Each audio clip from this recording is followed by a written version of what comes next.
Hello everyone, welcome to another session on machine learning series. So today we'll basically continue from where we stopped in the previous session. So previously we were discussing on the assumptions which are made in linear regression. Today we'll actually look at an actual code example where we'll actually implement linear regression from scratch. Right? So we have two types of linear regression. One is simple linear and another one is multiple linear regression. Simple linear regression is where you have only one independent variable. Okay, so you call it multiple linear regression whenever you have more than one independent variable, right? So there are different ways. There are different ways to figure out the values of the weights, the beta naughts, beta one, which we discussing previously. So one of the common method, at least from machine learning standpoint, common method to figure out the values of weights is your gradient descent method. So gradient descent comes under basically optimization algorithms. So there are a whole lot of other optimization algorithms as well, right? So you have a gradient descent, you have a stochastic gradient descent, you have your batch gradient descent. So you can basically use those algorithms as well to figure out the optimal values of beta naught and beta one. Okay.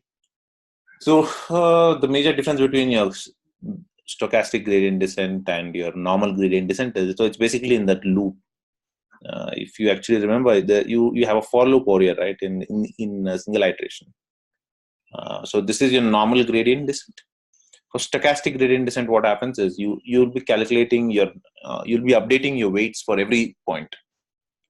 So you won't be actually looping through your entire data set. Basically, what you'll be doing over there in stochastic is you'll be basically updating your weights for every point. That's stochastic. So what is batch gradient descent?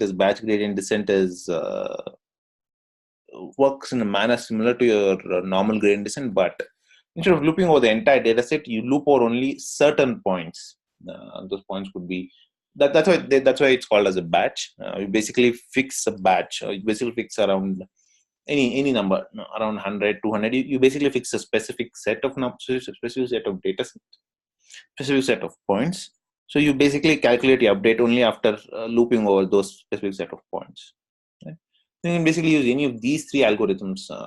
Obviously, there are other algorithms as well. You can basically use any optimization algorithm to figure out the best value of weights. But for now, for our discussion, we'll basically stick with normal gradient descent only.